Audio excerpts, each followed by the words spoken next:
First rapper to have a single #1 on the Billboard 200. Do you know who it was? Grandmaster Flash? No. Vanilla Ice. No, that's the worst thing I've ever heard. Do you remember his real name? It's probably like Dwayne. Or Norbert. Somebody put in the comments Vanilla Ice's real name. Little known fact, he follows me on Twitter. You're telling me Vanilla Ice follows me on Twitter. That Timothy Vanilla Ice That's not his Deegans the Fourth follows you on Twitter. Yeah, that's not his name, though. Show the people. I mean, the people deserve to know. Which camera am I? Yeah. You ready? Let's do it.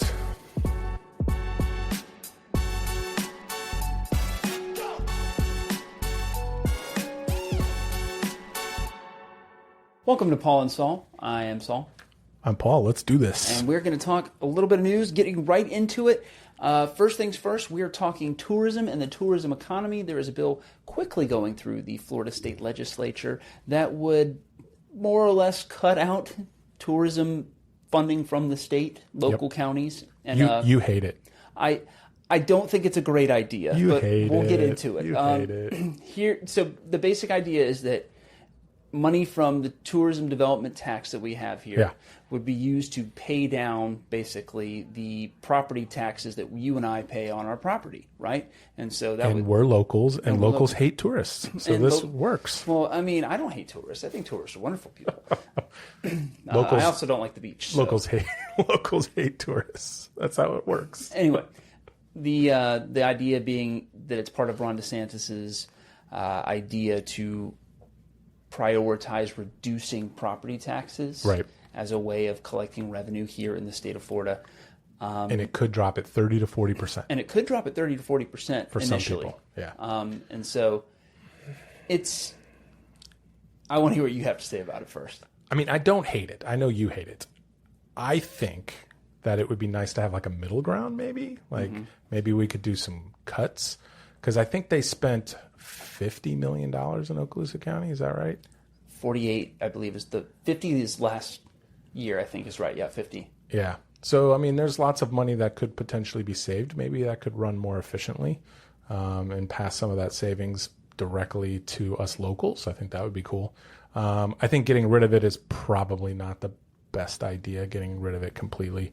We need to have some presence on social media and, marketing out there to get people to come here versus other places. Yeah. And so where do we get this 40% number? Well, I basically went into our budget from last year, Okaloosa County's budget. We grossed about $100 million in property tax revenue for the county alone. Wow. And we budgeted roughly 48, I think was the number, $1 million in tourism development tax. And forgive me if I didn't get those numbers wrong or right. If I did get them wrong, please forgive me. We'll have the full story and the description of the story of the video. But the idea basically being like, hey, if we're going to replace this, we're still going to need to have some significant property tax revenue. Yeah. Other numbers that I was quoted. So, for example, the tourism director here in Okaloosa County told me that it would save property taxpayers about $68 per capita. Well, per capita is per person. Exactly. So I'm not sure exactly how all that's going to pan out, but here's the reason why I'm concerned about this, because I'm on the other side of the wall from you, right? In the sense that I'd be great with compromise as well. I think that there is room for people to get some property tax relief. How much that is, I'm not sure. How effective it is, I'm not sure. Right. But I'm concerned about a vicious cycle where if we take away tourism money, like this bill would ask us to, we would see other destinations continue to market themselves, and people would not necessarily forget about us, but we wouldn't be top of mind when they're deciding where to take a vacation in Destin. And then we would lose out on those tourism development taxes that come back to us in sheriff's deputies, right? Because there's some money that comes from the tourism department to pay for sheriff's deputies and pay for some roads and pay for all the lifeguards at the beach and pay for parks. Especially in the North End. Now, the North End has tourism development tax money that can be used up there. Yeah. They're getting the benefit of this finally, and we're getting the benefit of this here in Niceville finally. And I would hate to see that money basically go away because we had a short-term tax break and then we lose overall revenue from tourism in the long run because not as many people are coming here. And we already have a 5% deficit this year as other destinations are getting back on their feet from COVID and people are going to other places. I think it's just really hard, though, to like map directly the value of these things because, like you said, they probably have spent more money than ever marketing here, and we're down 5%, right? So there's going to be a lot of people that say, well, maybe it's not really working in the first place, right? And then, we could have some sort of macro event where Florida becomes the place to be again, while we don't have this money coming in at all or marketing dollars going on at all. And then people will say, see, it worked. Correlation, causation. Yeah, it's just way too many things going on to like figure out whether that's working or not. I don't know. I'm on the middle ground. I think we could probably save a little bit of money and push it out to the people, and that would be some goodwill. Yeah, well, we'll be watching this story as it continues to develop in the State House. And, of course, it's gone through both chambers. The governor can sign it and put it into law whenever he feels like it. Yeah. So we will be updating you guys on this and the fallout from this. Could be much ado about nothing. Okay. I see what you did there. Yeah. And bringing on ADUs, accessory dwelling units, kind of our second story for today is another bill that's going through the State House right now, kind of working through the plumbing over there to make it easier for people to build and rent out or otherwise maintain accessory dwelling units. Those are mother-in-law suites that are not attached to your house, sheds that are livable. She sheds. Or man sheds. Man sheds. Man sheds. No, these are ADUs are something that's spreading all over the country, and the more I always tend to not want to use the word progressive because people automatically go to the politics side of things. But like, if you want to think about real estate and being as forward leaning in development as possible, then you have some rules on ADUs in your books. And so I'm excited that Florida is doing this because I think it allows people more opportunity to do things with their property that they couldn't do otherwise, and sort of mandates that everybody in the state, have some ADU language on their books. Which we just checked and Niceville doesn't. Not really. Yeah, Niceville doesn't. I don't think Niceville has anything specific for or against, right? But there are some things that would make it difficult in the code to put in ADUs.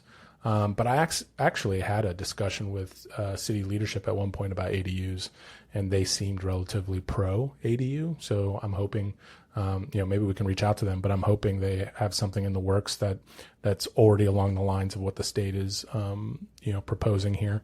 But yeah, I mean, I think you should be able to build a mother-in-law suite, an office out back, a she shed, a man shed. I think you should be allowed to do those things. Well, I mean, if anything, right, we can appeal to a lot of people by just reminding them that they have property rights, right? And we should be able to do what we want to a reasonable extent. Listen, right? I'll tell you right now, if you were able to build a one-bedroom, basically an apartment in your backyard, you could probably get $900 to $1,200 a month in rent for it right now. So it could be a significant moneymaker for some people too, who are on fixed incomes.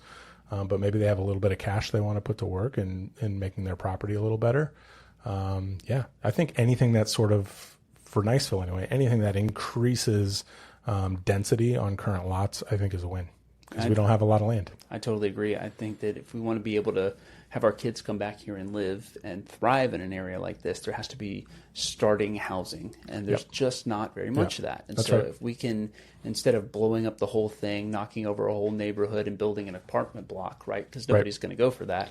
What if we do it would be smaller? luxury. It would be it'd be luxury. It'd be apartments. $1,800 a month for a one-bedroom apartment, and probably people that are not in the military can't afford that. Right. And we need some ADUs. So I'm happy to see this at the state level, and would love to get a more formal take about what Niceville thinks about it. Right on. So. Well, we'll be right back after this message from one of our fine sponsors. Thank you so much for joining us on Paul and Saul. If you want to get this show to a broader audience, consider following us on whatever your favorite social media is. We're there. Or leaving us a review on your favorite podcasting app, because we're back on podcasts again. It'll help more people find the show, and it really helps us out in order to get local news into the ecosystem. Is that what I'm looking for? Well, anyway, thanks so much for watching and listening and giving us a like or a follow. Back to the news. All right. So story number 3. The NFL draft. The NFL draft. And how it affects Niceville. It is not often. Yeah. I mean, how many people get drafted? There's 32 teams times 7 rounds is roughly 240-ish players get drafted every year. 238, I think, is what it is. And where's my paper? I'm going to get your name right. Azareye'h Thomas. Sorry, it's only taken me 3 years. Was drafted in the 3rd round by the New York Jets. Yeah, Broadway Joe's smiling down, unless he's still alive, and then he's smiling. Pretty certain he's still alive. Nearby. As Azareye'h Thomas makes his way up to New York to join his new team. This is a big win for Niceville and Niceville football, the town itself. Yeah, I mean, as most people know, his brother's already playing over at the Cowboys. And this is just huge for our small town to have 2 NFL players. And we wish him the absolute best luck. The Jets always haven't had the best luck in the draft or lately in general. Well, he's not a quarterback, so that's good. Yeah, that's true. That's absolutely true. And it's better to have the last name Thomas than Sanders right now, so that's pretty good. Indeed. So we're looking forward to seeing what he does this year at Florida State. 2-10 Florida State. He was pretty much the only bright spot on what I would consider a continuously active dumpster fire in Tallahassee. I know you would consider it a continuously active dumpster fire. I tend to hold my breath when I drive by it. Indeed. But as a Florida State alum, I guess I'm technically an alum. I got my graduate degree there. That counts, right? As degrees from FSU. Okay. Anyway. No, we wish him the best, man. I'm excited for him. But he he had significant pass breakups. I think he had the 2nd most tackles on the team, and had a interception against your Florida Gators in the Florida State game this year. We won't comment on what the score was. We will not, because it was unkind.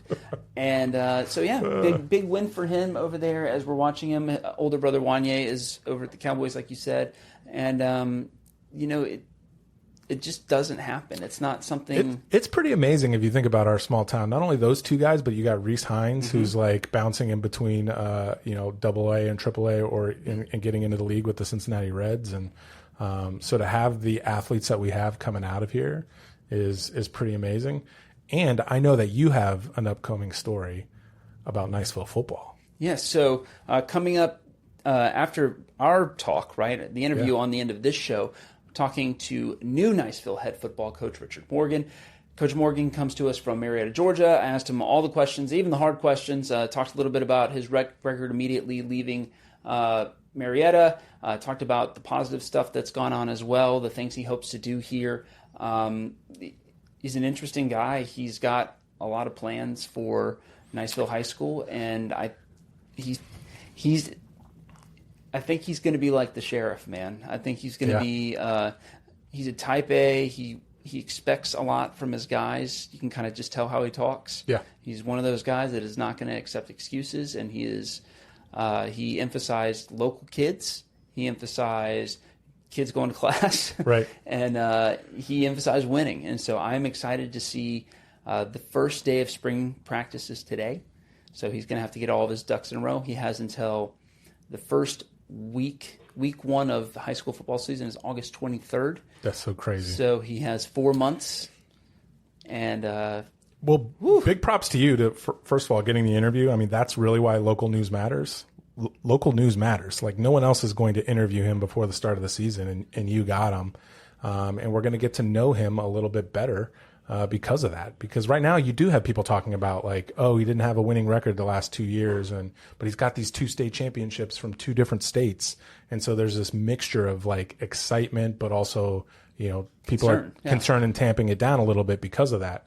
And so really cool that you got the interview. I think that's awesome. I hope it gets like 1 billion views. And super excited for the football season. I mean, I'm not trying to give them an out, but it's probably a little bit of a rebuilding season for us. Yeah. We're not going to have the same level of talent on our team that we did last year, but super excited to see what he can do in Niceville. So. Absolutely. And then coming up this week on Midbay News, we're looking into more allegations and investigations concerning the former jail director of Okaloosa County, Nolan Weeks. We'll have a more full report than what we have so far. later this week. I'm putting the finishing touches on it. So 1 out of 10. 10 being the shadiest you've seen. Like, where does this fall? Oh, man. The whole situation? Yeah. Whole situation's like a 7. All right. Everything from his brother having a insurance company that set up right after another insurance company kind of explained how it worked at the jail, according to the investigation. I should say this is all according to Okaloosa County's own internal investigation. Wow. Learning some new stuff that's been dropped into my lap that I don't want to give away until it's ready to go. Yeah, sure. But it's a heavy 7. It's not. If anything, it doesn't look good, and the appearance of impropriety is sometimes just as bad. Yeah, right. The whole smoke. There's definitely some fire. Exactly. And then looking into the state legislature's bill on customary use, despite all odds, this bill to basically roll back the clock in Walton County to 2018 has passed the House, it has passed the Senate, and it passed the Senate on a 27-2 vote. The only two... People are going to be mad when they lose their beachfront. People are going to be... A small group of people, the 1,200 people that... No, but that's the reality of the situation, right? Is you can only yell so loud when there's 1,200 people, right? But they're going to be mad. And I don't doubt that. But my point is that whether or not it's right or wrong is immaterial to how loud people will be. Sure. Because let's say that the people that own the land are dead to rights on this 100%. There's only 1,200 parcels, right? Right. And so they're just naturally going to have a smaller number of people coming out, people going to Tallahassee. Yep, I get it. On the flip side, there's a lot of people that have rental properties in South Walton that bought them with the expectation that people would be able to visit the beach and use it more liberally than they thought, and they are not. And people are telling me that bookings are down significantly, right? So it's very much I don't know if that's any causation, but I hear you on that. But it almost feels to me like I can swing my arm anywhere except your face, but how close to your face is that's kind of the issue that we have, right? Is how close can I swing my arm without it being a violation of your rights? Yep. And I don't have a clear answer because I'm not a lawyer, and I want to live. So some of those 1,200 angry people, though, have lots of money. They have plenty of money, as evidenced by Mike Huckabee's lawsuit back in 2017. Yeah, but didn't he just drop this turd burglar on everybody else, and now he doesn't even own property here? He 100% did. He sold his property, I think, in 21 or 22, and made almost $10 million off of it, and headed back to Arkansas. So there you go. Last I checked, there's no beachfront in Arkansas. There is not. It is a couple of nice lakes, though. They do have lakes, and they do have mountainous hills, hilly mountains. I don't know. Anyway, thanks to donors for this past week for helping support not only this podcast, but all of Mid-Bay News in general. We can't do it without your help. So if you are considering donating, we would love to have you. midbaynews.com/donate. Thanks to this week's repeating donors, Jane, Wayne, Joshua, Kelly, Jamie, Chuck and Donna, Lee, and Darcy. Without you, we can't do it. So thank you so much. We need a name for those donors. And we could put a list up we could have a right plaque here or something. Yeah. Yeah, I don't know. We'll come up with something. We'll make sure that you are recognized for your help. Anyway, like you said a little bit earlier, I have a big interview with head coach Richard Morgan after our conversation on this podcast right now. So stay tuned for that. But first, let's talk a little bit about us. You want to get all the latest local news on the Emerald Coast without wading through all the BS on Niceville word of mouth or whatever word of mouth applies to you directly? Well, I have great news. Mid-Bay News is here to help you avoid the excrement by going to midbaynews.com/app or midbaynews.com/newsletter. You can sign up or download our app or newsletter and get all the information there without having to figure out how many people don't know the difference between $100 and $75 or how to bid on things in the privacy of the message chat instead of on public forums. Anyway, that's what we have for you. Thank you so much. And here is my interview with Richard Morgan. Be nice, Niceville. Last week, I was lucky enough to score an interview with new Niceville Eagle football coach Richard Morgan. We talked about the stuff you might expect, football strategy, stuff like that. I also asked him the hard questions about his past record, why he's here at Niceville High School, as well as stuff about recruiting and how he's going to play kids from Niceville. It's a very interesting interview, and I got a lot out of it in terms of what I think is going to happen in the next year. So here it is for you now. My interview with new Niceville High School head football coach, Richard Morgan. what is it going to look like on the field next year for the layman that's sitting in the stands? What's going to change? To be honest with you, I don't really know what's going to change because I haven't even evaluated the kids yet. I'll know a little bit more after spring ball. We're going to run our offense, our defense, and some things may look similar to the past. Some things may be brand new, but it's going to be the offense that we bring in. So after I evaluate the kids, I'll have a little bit better idea of how we're going to operate. Like I tell everybody, it's players over plays anyway. So I'll make sure that the offense is catered towards what we do best and what our talents are. So I'll know a little bit more in about a month of how that's going to look. But we'll make sure we put our players in the best position possible. We'll give our guys a chance to do something with the ball. And we'll make sure that we're attacking on defense. And kids that give us everything they got and play hard are going to be on the field. And we'll play exciting football. We'll play football that the entire community will be proud of. A lot of people applied for this job. Mm-hmm. We picked you, but why did you pick us? Why Niceville? When I got here, I didn't really know what to expect as far as, the school, the community. And when I got here, I just thought it was a great place. And then I came back down with my wife, and she thought it was a great place. And it just, a lot of things made sense. When I talk about, I'm all about relationships and building that communication and just building that ability to help one another. I saw all that in the people I met here. I see a team of kids that's used to winning, and they're hungry to keep that tradition going. So I just think the combination just made so many things stuck out to me that, this is really a nice place, a special place, and a place that I'd want to, come to and finish my career. So you've had a couple of tough seasons the last couple of years at Marietta. Can you kind of tell me what you've learned from that and how you're going to bring those lessons here to Niceville?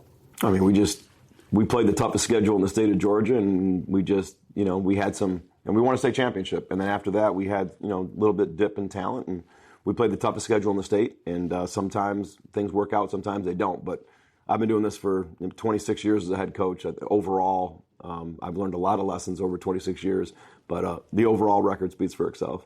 What do you want the kids to know when they step on the field for spring ball? What are the important things to coach for these kids to know? Well, I already met with them and told them. I said, look, everything's going to be new, so you got to learn me. I have to learn you. So really just give me your best effort. Be going 100 miles an hour. If you make a mistake, that's fine. We'll fix it. But we can't fix effort. You got to make sure you're bringing that effort, bringing that hunger, and bringing that desire every day. And if you do that, we can teach you the rest. So that's been the biggest thing is like, look, there's going to be some growing pains. There's going to be some misses at practice here or there. But the more we grow and develop, that's really what I'm focused on. And like I always say, our standard is greatness. So we're striving for greatness in everything that we do. But the greatness has to start with greatness of effort. And if they're giving us that great effort, everything else will come along. So that's really our focus right now is just striving for greatness and give me everything you got and we'll fix the rest.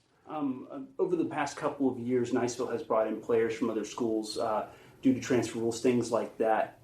Do you have plans to build on the relationship with Ruckle Middle School and with Lewis to bring in more Niceville players, or how does that whole calculus work for you? Well, for me, it's all about putting a product out there that everybody wants to be a part of. So obviously, I'm going to build a relationship with the middle school programs and get with those coaches about running our systems and making sure that those kids want to grow up and be Eagles. And why would you want to go anywhere else? So to me, it's the school that everyone wants to play for in our middle schools, and I want to make sure that this is an attractive place for them to come and make sure that we're always promoting that brand of Niceville, and they're going to want to be a part of that. Why would you not want to be a part of that? Looking outside of Ruckle and Lewis, which are our two feeder schools, Mm-hmm. there are always players coming from other places. Yeah. Do you find that the transfer for high school, I don't know how to describe it better, is a net positive or a net negative, or how do you look at that whole transfer situation? I mean, it's different here. The rules are different than they are in Georgia, obviously. And I already made a decision that I'm going to focus on the kids that are at Niceville. And the kids that are zoned for Niceville, I'm going to focus on developing them. And then if other people see it as a attractive place that they want to, come to or apply to come to, that'll be on them. But I'm going to focus on what we do here every day. I'm going to focus on this community, building these young men up into great people. And that speaks for itself. And anytime you do that and you're successful, naturally other people want to be a part of it. But my focus is going to be on these kids. What coaches, either in college or high school ball, do you kind of take a shine to and say these are really great coaches, I want to emulate them? There's so many great coaches. I mean, there's lots of guys out there. I mean, my high school coach, back when I was in high school, Bob Adams was a great man that, everyone wanted to be like. Nowadays, obviously Nick Saban is incredible, and he's the GOAT for a reason. Kirby Smart has been a tremendous coach in Georgia over the last, few years since he got that job. But there's so many great ones, but I've met so many, and I think you take a little bit from a lot of people that you watch and you admire and you think they're doing things the right way. I think you do that a lot. But I mean, they're all special in their own way. But obviously, those two guys have stood out for a long time. Looking at the way the community supports this team, the boosters, how do you typically go about building relationships with those outside players that don't ever see the field, right? Teachers and boosters, parents. How does that work in your world? Well, to me, it's all about visibility and availability. So you got to be out there. You got to be last night I spent my night at the baseball game. The night before I was at the softball game. I've had an opportunity to meet a lot of teachers. Unfortunately, the school year is almost over, so I'm not going to have as much time. But to me, it's all about being out there, being visible, taking care of people, making sure that you're supportive of them. All the teachers know that I'm supportive of them and the work that they do, and I want my players to be the best students in their class, and that high expectation, I think teachers appreciate that. As far as the community goes, I've been here 4 days, but I got to get out there in the community and get to know the people. I got to get to know the people that sponsor us, our boosters, all the people that have been buying season tickets for 40 years. Those are all people that I'm going to reach out to and become a part of the community with them. It's just right now I need some time to get that done. But those are all things that I value as being very important. I think it's important that people see the head football coach. They see him at a restaurant, they see him at a store, they see him at the games, they see him at church. I mean, that's important to me. I think that's something that people want. They want to know who the coach is and what he's all about, and I have no problem with that because that's the way it should be. What else do you want people to know, either about you as a coach or Niceville as a team? What other things are kind of kicking around your mind right now? Just that they're going to get our best effort. Me, my staff, the entire team is going to get our best effort, and we're going to strive to uphold the standards of Niceville. You're going to see a bunch of young men that are going to have high expectations, and they're going to have that standard of greatness, and they're going to want to accomplish great things and hope that our team makes an impact on the community and makes an impact on our school. All right, so did you like the video that we just edited and put up on whatever video platform you're watching? We hope you did. And if you did, please consider giving us a like or subscribe to our channel and tell your friends and family about us so that we can get local news to you and the other people here in our community. And always check out midbaynews.com for our newsletter, our phone app, and the other things that we offer to get the news directly to you for free every day. midbaynews.com.